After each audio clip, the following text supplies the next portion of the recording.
श्रीमद् भागवत गीता के 15वें अध्याय का महात्म्य। श्री महादेव जी कहते हैं, पार्वती अब गीता के 15वें अध्याय का महात्म्य सुनो।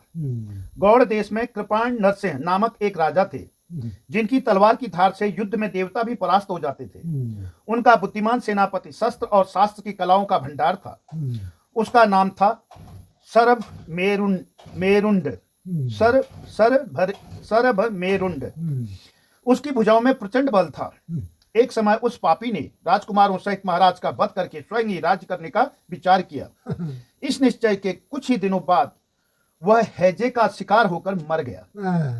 थोड़े समय में वह पापात्मा अपने पूर्व कर्म के कारण सिंधु देश में एक तेजस्वी घोड़ा हुआ। उसका पेट सटा हुआ था।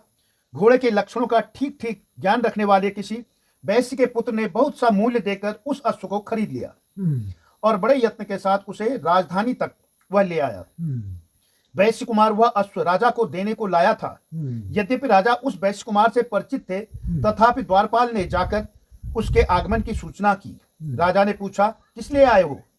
तब उसने स्पष्ट शब्दों में उत्तर दिया, देव, सिंधु देश में एक उत्तम लक्षणों से संपन्न अश्व था, जिसे तीनों लोगों का एक रत्न समझकर मैंने बहुत सा मूल्य देकर खरीद लिया है।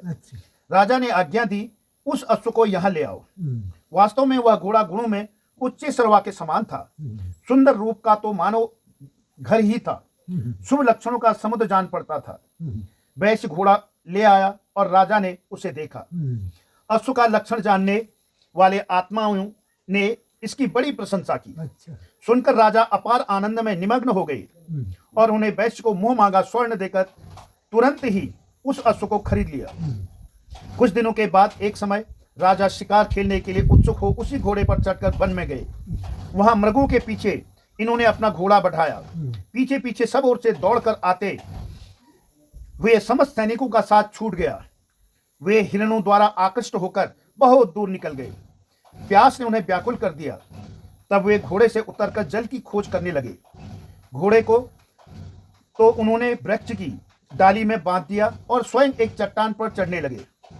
कुछ दूर जाने पर उन्हें देखा कि एक पत्ते का टुकड़ा हवा से उड़कर शिलाखंड पर गिरा है।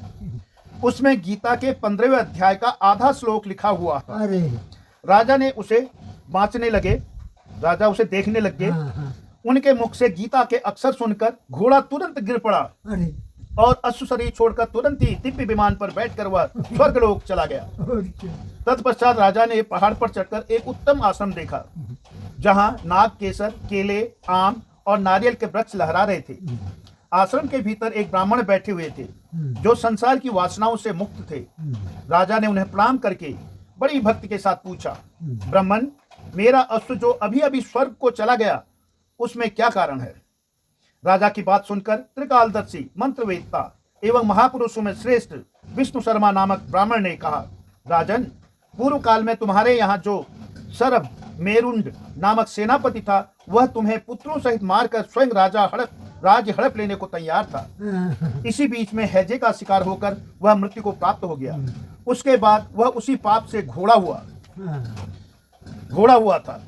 यहाँ कहीं गीता के 15वें अध्याय का आधा श्लोक लिखा मिल गया था। उसे ही तुम बांधने लगे। उसी को तुम्हारे मुख से सुनकर वह अश्व स्वर्ग को प्राप्त हो गया। 15वें अध्याय का केवल आधा श्लोक सुनकर तदंतर राजा ने पार्श्ववर्ती सैनिक उन्हें ढूंढते हुए वहां आ पहुंचे।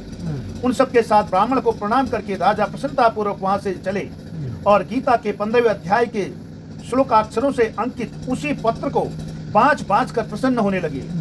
उनके नेत्र हर्ष से खिल उठे थे।